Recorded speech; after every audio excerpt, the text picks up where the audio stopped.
Hello नमस्कार दोस्तों, मैं नितिन वालिया। आज हम लोग ज्योग्राफी का एक महत्वपूर्ण टॉपिक पर डिस्कस करेंगे, जिसमें हम लोग अक्षांश रेखाएं और देशांतर रेखाओं के बारे में आपको समझाने की कोशिश करेंगे।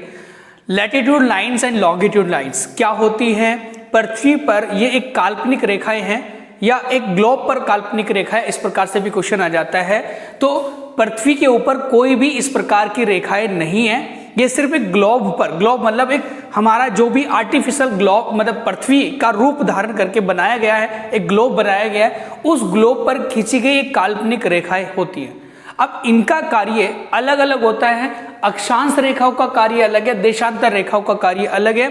और पृथ्वी पर किसी भी स्थान की स्थिति, किसी भी शहर की, किसी भी देश की स्थिति का पता लगाने के लिए हमें देशांतर रेखाओं की और अक्षांश रेखाओं की आवश्यकता पड़ती है। जैसे कि हम लोग भारत की बात करें तो भारत हमारा किन दो देशांतर रेखाओं के बीच में और भारत किन दो अक्षांश रेखाओं के बीच में है, तो यहाँ पर भारत की स्थिति पता लग जाती है कि ग्लोब पर भारत इस स्थान पर स्थित है। तो इसको समझेंगे तो सबसे पहले हम लोग देखें कि जो हमारे एक 0 डिग्री लाइन होती है, इस 0 डिग्री लाइन को हम लोग भूमध्य रेखा कहते हैं, विषुवत रेखा कहते हैं। और ये जो विषुवत रेखा है यह भूमध्य रेखा है जो भूमि को दो भागों में बांटती है। ऊपर वाला हिस्सा उत्तरी गोलार्ध बन जाता है और नीचे वाला हिस्सा दक्षिणी गोलार्ध बन जाता है। ये जो दो रेखाएं हैं, एक रेखा है भूमध्य रेखा, ये पृथ्वी को, हमारे ग्लोब को दो भागों में बांट देती हैं। एक तो नॉर्थ हेमिस्फीयर है और एक साउथ हेमिस्फीयर है। यहाँ तक हम लोग समझ रहे हैं।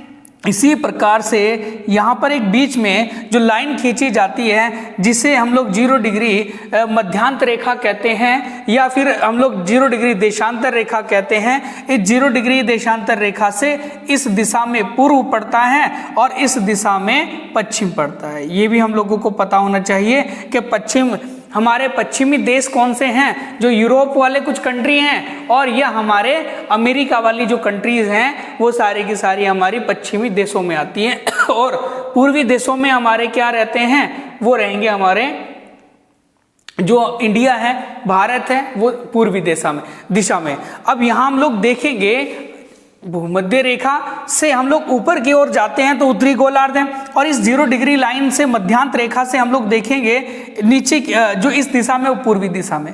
जो इस दिशा में आने वाले देश हैं, जैसे हमारा भारत है, तो भारत की स्थिति अगर आपसे पूछा जाता है तो क्या पर आप लोग क्या आंसर दोगे? तो इस 0 डिग्री से उत्तर में और इस 0 डिग्री से पूर्व में। तो इसका मतलब भारत क्या है, उत्तरी पूर्वी गोलार्ध में स्थित है, नॉर्थ एंड ईस्टर्न हेमिस्फीयर में स्थित है हमारा भारत। अगर आपसे कभी क्वेश्चन पूछा जाए कि अमेरिका कहाँ है, नॉर्थ अमेरिका, उत्तरी अमेरिका कहाँ पर स्थित है, तो आपका आंसर लगेगा इस 0 डिग्री लाइन से तो ऊपर है नॉर्थ अमेरिका, और इस 0 डिग्री लाइन से पश्चिम की ओर है, तो इसका आंसर लग जाएगा आपको कि नॉर्थ अमेरिका हमारा कहाँ पर स्थित है, उत्तर और पश्चिम दिशा में स्थित है, उत्तरी अमेरिका। और भारत कहाँ है, उत्तरी पूर्वी दिशा में स्थित है, नॉर्थ एंड ईस्ट हेमिस्फीयर में स्थित है। यहां तक हम लोग समझ रहे हैं। अब पृथ्वी पर जो ऐसी काल्पनिक रेखा होती हैं जो 0 डिग्री के समानांतर जाती हैं, 0 डिग्री के पैरेलल लाइन जो होती है, उनको हम लोग देशांतर रेखा, उनको हम लोग अक्षांश रेखा कहते हैं। उनको हम लोग कौन सी रेखा कहते हैं, अक्षांश रेखा कहते हैं। पृथ्वी पर ऐसी काल्पनिक रेखा जो भूमध्य रेखा के इक्वेटर लाइन के पैरेलल होती है, समानांतर होती है, उसको हम लोग अक्षांश रेखा कहते हैं। अक्षांश रेखा का जो मुख्य कार्य होता है, मुख्य कार्य जो होता है वो क्या होता है कि पृथ्वी पर तापमान का निर्धारण करना, तापमान का निर्धारण करना पृथ्वी के ऊपर, ये किसका कार्य होता है? तो ये कार्य है हमारा अक्षांश रेखा का मुख्य कार्य। ये तो कार्य है। हम लोग ये देखें कि पृथ्वी पर कुल अक्षांश रेखाएं कितनी है, कुल अक्षांश रेखाएं कितनी है इस पृथ्वी के ऊपर, तो आपका आंसर लगेगा कि 0 डिग्री हमारी भूमध्य रेखा है। इस 0 डिग्री से ऊपर की ओर हम लोग जब जाते हैं तो ये हमारा एक 90 डिग्री का एंगल बनता है। ये तो आपको पता है कि 0 डिग्री हमारी एक लाइन ये भी है, जिसे भूमध्य रेखा हम लोग एक मेरिडियन लाइन भी कहते हैं। तो यहाँ पर हम लोग देखेंगे इस लाइन, ये जो 0 डिग्री लाइन है, इस 0 डिग्री लाइन से 90 डिग्री ऊपर है। इस 0 डिग्री लाइन से 90 डिग्री या 90 जो हमारी अक्षांश रेखाएं हैं वो नीचे हैं। तो 90 ऊपर 90 नीचे प्लस एक हमारी 0 डिग्री भूमध्य रेखा को भी हम लोग काउंट करेंगे तो 181 लाइन हमारी टोटल बन जाएगी। यहां तक समझे। क्वेश्चन हमारे पेपर में पूछा जाता है कि कुल अक्षांश रेखाओं की संख्या कितनी है, तो 181 आंसर लगेगा। और अगर ध्रुवों की रेखाओं को ना गिना जाए, ध्रुवों की जो लाइन होती है हमारी, जो पोल की लाइन होती है, उसे ना गिना जाए तो ये हमारी -2 हो जाएंगी। तो 179 total number of latitudinal lines है हमारी इस ग्लोब के ऊपर। यहां तक समझ रहे। दोनों क्वेश्चन दोनों प्रकार से पूछे जाते हैं कि कुल अक्षांश रेखाओं की संख्या तो 181 है, और अगर ध्रुवों की रेखाओं को ना गिना जाए तो अक्षांश रेखाओं की संख्या हमारी टोटल है 179। यहां तक समझ रहे। अब बात ये आती है हमारी कि जब जो हमारी अक्षांश रेखाएं हैं, इन अक्षांश रेखाओं में ही कुछ एक महत्वपूर्ण रेखाएं हैं, जैसे ट्रॉपिक ऑफ कैंसर है, कर्क रेखा है, जैसे ट्रॉपिक ऑफ कैप्रिकॉर्न है, मकर रेखा है, ऐसे ही हमारी उप आर्कटिक रेखा है, सब आर्कटिक लाइन जो है, सब अंटार्कटिक लाइन है। इस प्रकार से कुछ लाइन आती है जिनके एग्जाम में क्वेश्चन पूछे जाते हैं कि कितने डिग्री पर कर्क रेखा है, और कर्क रेखा उत्तरी गोलार्ध में है या दक्षिण गोलार्ध में स्थित है। तो हम लोग ये देखें कि ये हमारी भूमध्य रेखा, इससे ऊपर 0 डिग्री से उत्तरी गोलार्ध है, इस भूमध्य रेखा से नीचे की ओर दक्षिणी गोलार्ध स्थित है। अब मैं ये कहूं आपको कि भूमध्य रेखा हमारी ये है, इस भूमध्य रेखा से 23.5 डिग्री उत्तरी गोलार्ध में कौन सी रेखा है, उसे कहते हैं ट्रॉपिक ऑफ कैंसर, कर्क रेखा। और नीचे भूमध्य रेखा से 23.5 डिग्री जो अक्षांश रेखाएं हैं उसे क्या कहते हैं, मकर रेखा कहते हैं, ट्रॉपिक ऑफ कैप्रिकॉर्न कहते हैं हम लोग। यहां तक समझ रहे हैं। इसी प्रकार से जब हम लोग 0 डिग्री से ऊपर 66.5 डिग्री में जाते हैं तो 66.5 डिग्री में उप आर्कटिक रेखा आती है, क्योंकि आर्कटिक हमारा जो एक महासागर है वो उत्तरी ध्रुव पर स्थित है, और नीचे दक्षिणी ध्रुव पर अंटार्कटिक महाद्वीप है, और दक्षिणी महासागर भी दक्षिणी ध्रुव पर स्थित है। तो उप आर्कटिक रेखा, अंटार्कटिक रेखा, उप अंटार्कटिक रेखा दक्षिणी गोलार्ध में 66.5 डिग्री पर है, और उत्तरी गोलार्ध में 66.5 डिग्री पर उप आर्कटिक, सब आर्कटिक लाइन स्थित है। ये रेखा आप लोगों को पता होनी चाहिए। क्वेश्चन ये भी पूछ लिया जाता है कि भारत जब उत्तरी गोलार्ध में है तो भारत के उत्तरी गोलार्ध में होने पर कौन सी रेखा भारत के बीचों बीच से होके गुजरती है? क्या कर्क रेखा गुजरती है, भूमध्य रेखा गुजरती है, मकर रेखा गुजरती है? तो आंसर लग जाएगा आपका कि भारत से जो होकर लाइन गुजरती है वो 23.5 डिग्री उत्तरी गोलार्ध में पड़ने वाली जो अक्षांश रेखा है वो गुजरेगी, और इस रेखा को हम लोग कर्क रेखा कहते हैं। कर्क रेखा भारत के बीचों बीच से होकर गुजरती है और भारत को 2 भागों में विभाजित करती है, ये हमें पता होना चाहिए। और इससे पहली वाली वीडियो में मैंने पृथ्वी की गतियों के बारे में पढ़ाया था, जिसमें समझाया था कि कर्क रेखा जब सूर्य के नजदीक जाती हैं तो कर्क रेखा पर सबसे बड़ा दिन होता है। कर्क रेखा का सबसे बड़ा दिन कब होता है? तो वो होता है हमारा 21 जून को। मकर रेखा का सबसे बड़ा दिन कब होता है? जब मकर रेखा सूर्य के नजदीक होती है, सामने होती है, तो मकर रेखा पर सबसे बड़ा दिन होता है 22 दिसंबर को। यहां तक आप लोग समझ रहे हैं। अब एक क्वेश्चन हमारे पेपर में आता है कि 2 अक्षांश रेखाओं के बीच की जो माध्य दूरी होती है या फिर कुल दूरी होती है वो कितनी होती है? तो अगर कभी क्वेश्चन पूछा जाए आपसे कि 2 अक्षांश रेखाओं के बीच की दूरी, ये जो अक्षांश रेखा है ना, इनके जो बीच की जो डिस्टेंस है, ये बीच की डिस्टेंस है 111 किलोमीटर की। 111 किलोमीटर की दूरी है हमारी 2 अक्षांश रेखाओं के बीच की। यहां तक आप लोग समझ रहे हैं। 2 अक्षांश रेखाओं के बीच की 111 किलोमीटर है, और इसको हम लोग किस नाम से जानते हैं? गोरे के नाम से जानते हैं। किसके नाम से जानते हैं? गोरे के नाम से। दो अक्षांश रेखाओं के बीच की दूरी 111 किलोमीटर है और इसको हम लोग गोरे के नाम से जानते हैं। यहां तक समझ रहे हैं? ये होगी हमारी अक्षांश रेखाएं। अक्षांश रेखाओं का महत्व भी बताया अभी हमने। मेन कार्य है तापमान का निर्धारण करना। जैसे कि मैं आपसे बात कर लूं अभी तापमान का निर्धारण कैसे होता है। कौन से जोन को उष्णकटिबंधीय जोन कहा जाता है, कौन से जोन को शीतोष्ण कटिबंध टेम्परेट जोन कहा जाता है, और कौन से जोन को फ्रीजिड जोन या शीत कटिबंध कहा जाता है, ये करके क्वेश्चन आते हैं पेपर में। तो भूमध्य रेखा है, इस भूमध्य रेखा से 23.5 डिग्री ऊपर और इस भूमध्य से 23.5 डिग्री नीचे दक्षिण में आते समय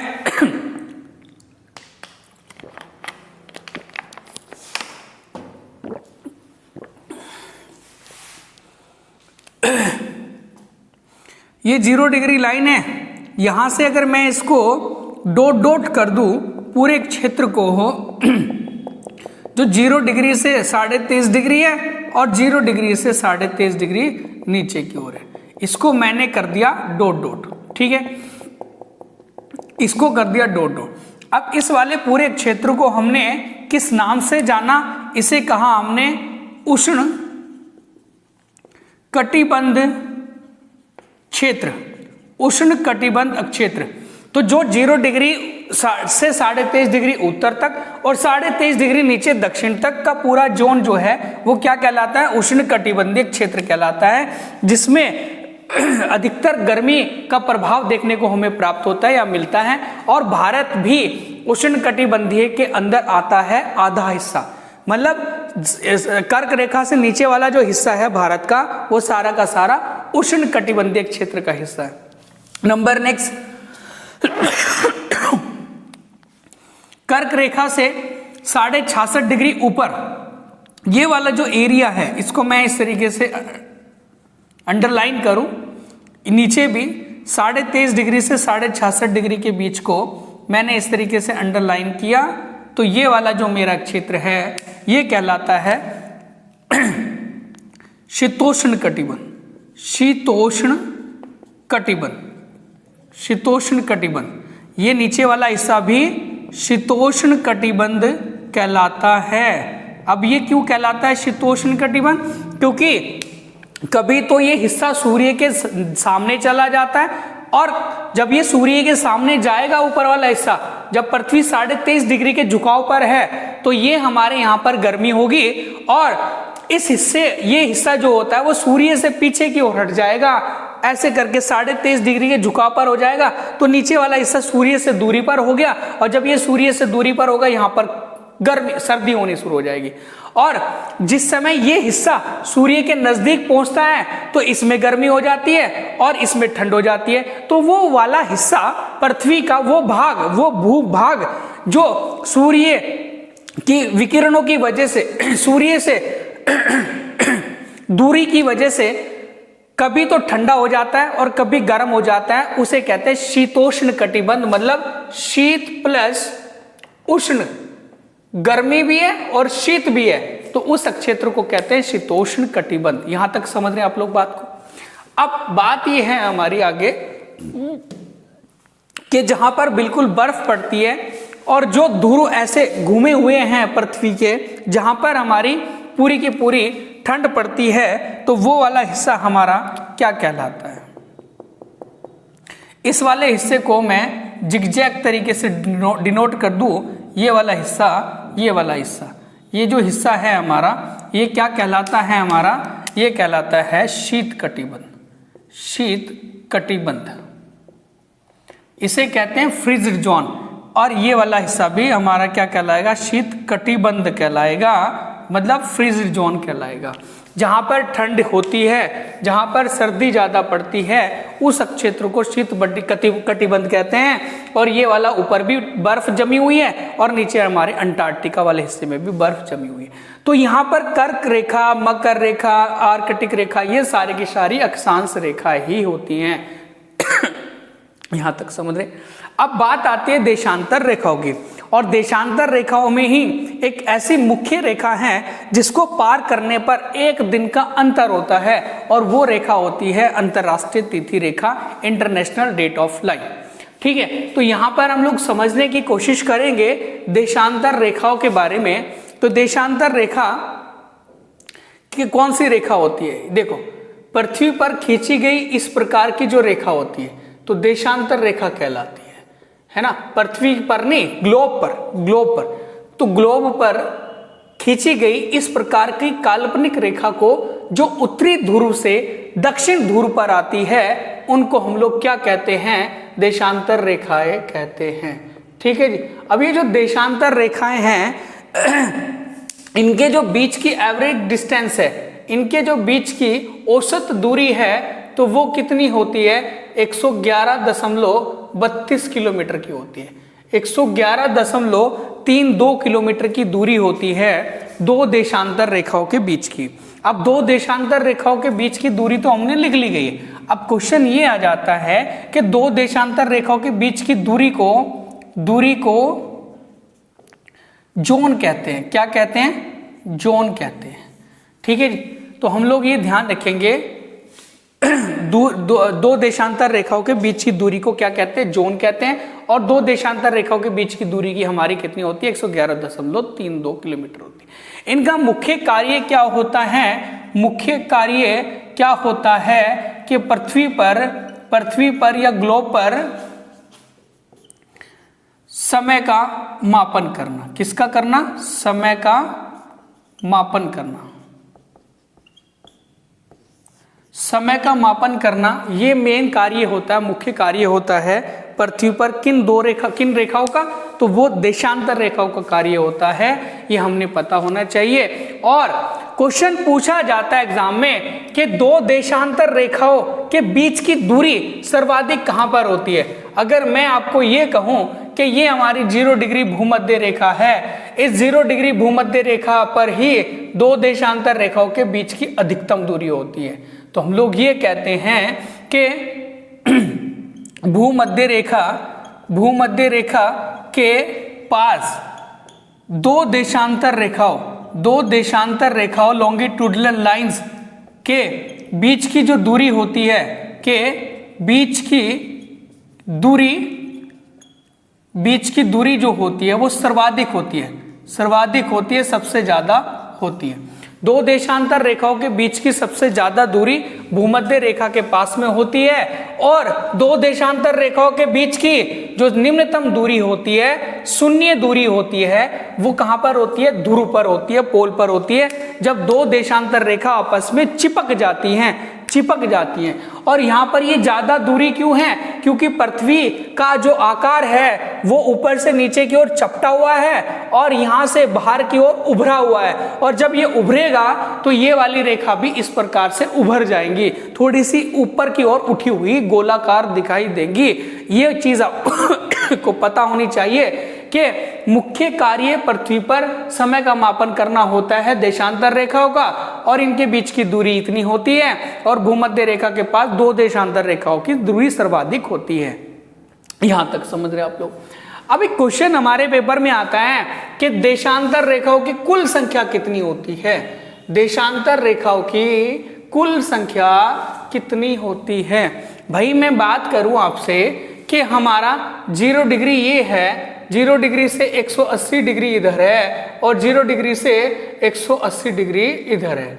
तो यहां पर हम लोग ये देखें कि 180 इधर 180 इधर, तो टोटल 180 प्लस 180 और प्लस 1 कौन से, ये जो 0 डिग्री देशांतर रेखाएं हैं जो पृथ्वी को पूर्वी भाग में और पश्चिमी भाग में बांटती है, वो वाली रेखा जो है हमारी 0 डिग्री, वो भी तो एक नंबर इंक्लूड होगी इसमें। तो टोटल मिलाकर कितनी होगी, 180 तो 360 और 360 रेख 161 रेखा। अब आप कहोगे जी 161 रेखा तो हमने पढ़ी नहीं कभी ग्लोब पर। हमने तो कभी ग्लोब पर जब ग्लोब चक्कर लगाते हैं तो 360 डिग्री का ही तो लगाते हैं, एक 361 कहां से हो गई। तो यहां पर क्या है कि जो 180 डिग्री ये है और 180 डिग्री ये है, इसको सिर्फ एक बार ही काउंट किया जाएगा। तो ये जो हमने 2 बार काउंट करी है यहां पर, सिर्फ इसको एक बार काउंट किया जाएगा। ये वाली रेखा और ये वाली रेखा एक ही है, एक ही है। तो इसका मतलब क्या है कि यहां पर टोटल संख्या कितनी हो जाएगी? 360 हो जाएगी टोटल देशांतर रेखाएं। टोटल देशांतर रेखा कितनी हो जाएगी? 360 है। यहां तक आप लोग समझ रहे हैं।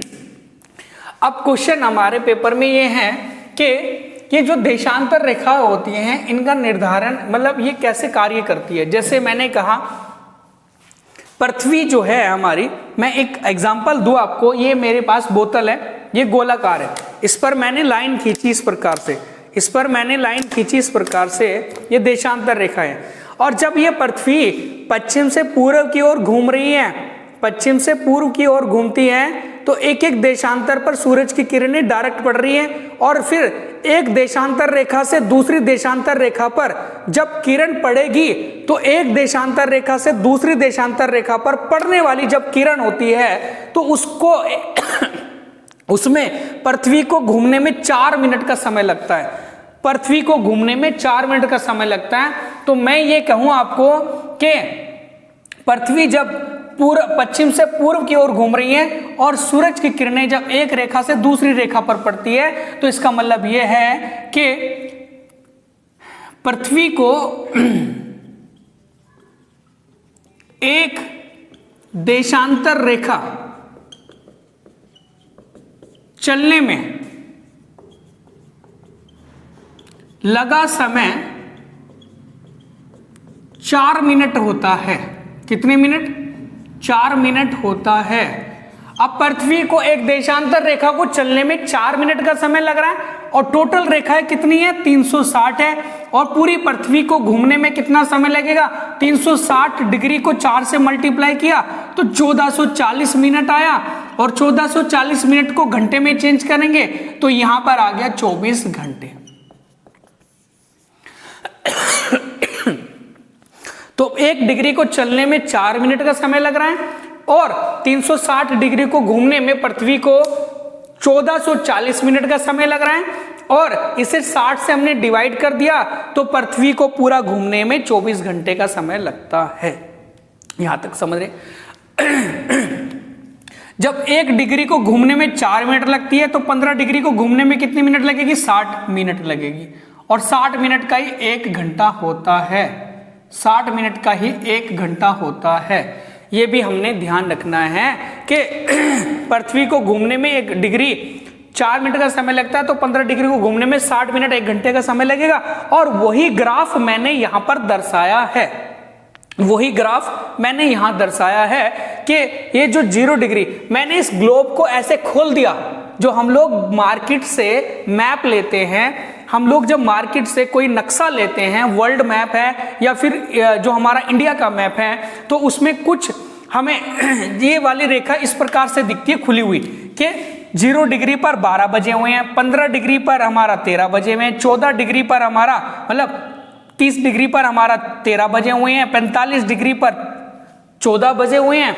इस प्रकार से समय होता है भाई। ये हमारा क्या है? ये 0 डिग्री भूमध्य रेखा है। ऊपर वाली हमारी जो लाइन है वो डिग्री बता रही है, डिग्रीज का निर्धारण कर रही है। नीचे वाली क्या बता रही है? समय का निर्धारण कर रही है।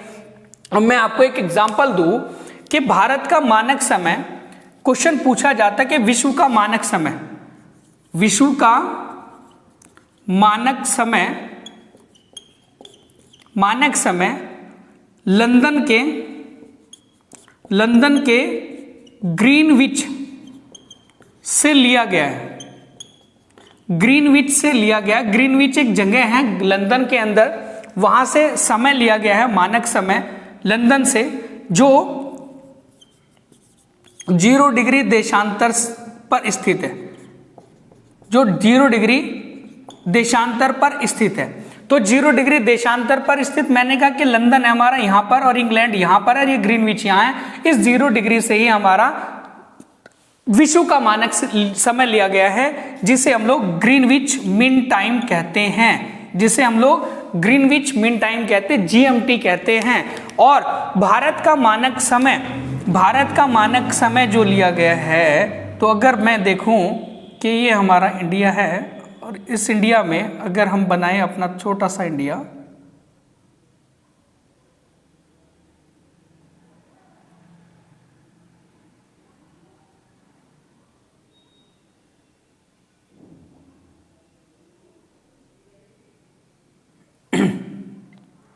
ये हमारा भारत है, ये मैंने अपना भारत का नक्शा बनाया छोटा सा, ठीक है।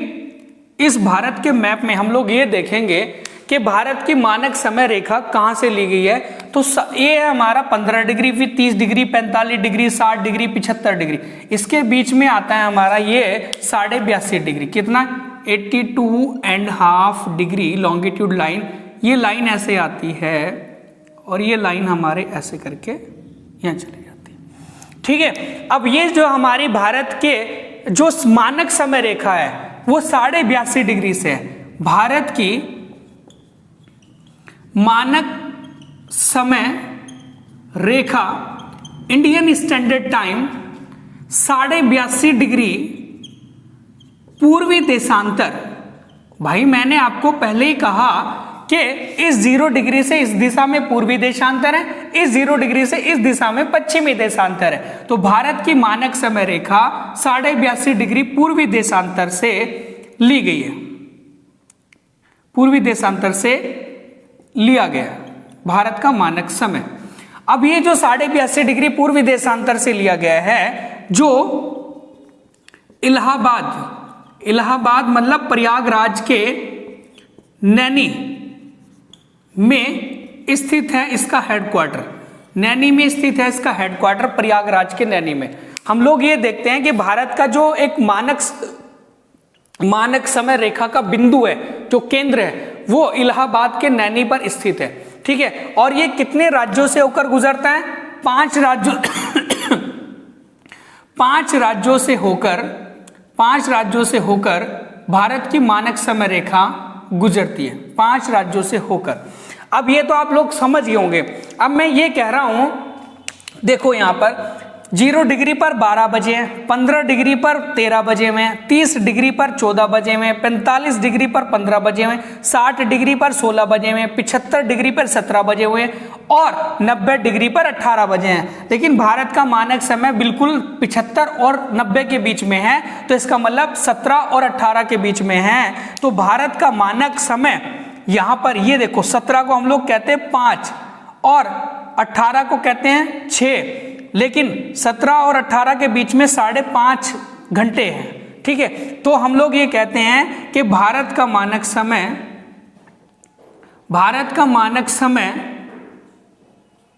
विश्व के मानक समय से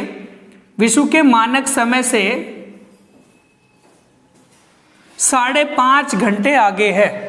तो भारत का मानक समय विश्व के मानक समय से 5.5 घंटे आगे है, ये हम लोग देखते हैं। और ये कैसे आगे है, मैंने अभी आपको मैप के अंदर दर्शा के दिखाया गया है कि इस दिशा में समय बढ़ता है और इस दिशा में समय घटता है। मतलब पश्चिमी दिशा में समय घट रहा है और पूर्वी दिशा में समय बढ़ रहा है। और भारत हमारा उत्तरी पूर्वी गोलार्ध में स्थित है और भारत का मानक समय 82.5 डिग्री से लिया गया है, जो 5.5 घंटे आगे है। तो देशांतर रेखाओं का कार्य इस प्रकार से समय का मापन करना होता है इस ग्लोब के ऊपर, ठीक है। और यहाँ पर अक्षांश रेखाओं का कार्य तापमान का निर्धारण करता है ग्लोब के ऊपर। यहाँ तक हम लोग समझ रहे हैं सारी बात को। तो ये थी हमारी अक्षांश रेखाएं और देशांतर रेखाओं का कार्य। और इसका मेन मुख्य कार्य ये भी होता है किसी भी स्थान की और शहर की स्थिति का ज्ञात करना, उसकी लोकेशन का पता लगाना, ये भी हमारा मेन कार्य है अक्षांश और देशांतर रेखाओं का। इसके अलावा एक बड़ी महत्वपूर्ण बात यह है कि जो हमारी जो हमारी 180 डिग्री देशांतर रेखा है, 180 डिग्री देशांतर रेखा को अंतरराष्ट्रीय तिथि रेखा के नाम से जानते हैं हम लोग। अंतरराष्ट्रीय तिथि रेखा, इंटरनेशनल डेट ऑफ लाइन किसे कहते हैं? 180 डिग्री देशांतर रेखा को कहते हैं। अगर 180 डिग्री देशांतर रेखा के पश्चिम में जाते हैं तो 1 दिन की कमी होती है, 1 दिन की कमी होती है। और अगर हम लोग एक पूरब की ओर जाते हैं 180 डिग्री से तो 1 दिन बढ़ता है हमारा। तो हम लोग ये ध्यान रखेंगे अंतरराष्ट्रीय तिथि रेखा कितने डिग्री लॉन्गिट्यूड लाइन को कहते हैं, तो ये हमारी 180 डिग्री देशांतर रेखा है। ठीक है, अभी के लिए तो हम लोग इतना ही करेंगे। आज की क्लास अगर आपको अच्छी लगी होगी तो प्लीज हमारी चैनल को सब्सक्राइब करें and like the video. Thank you so much.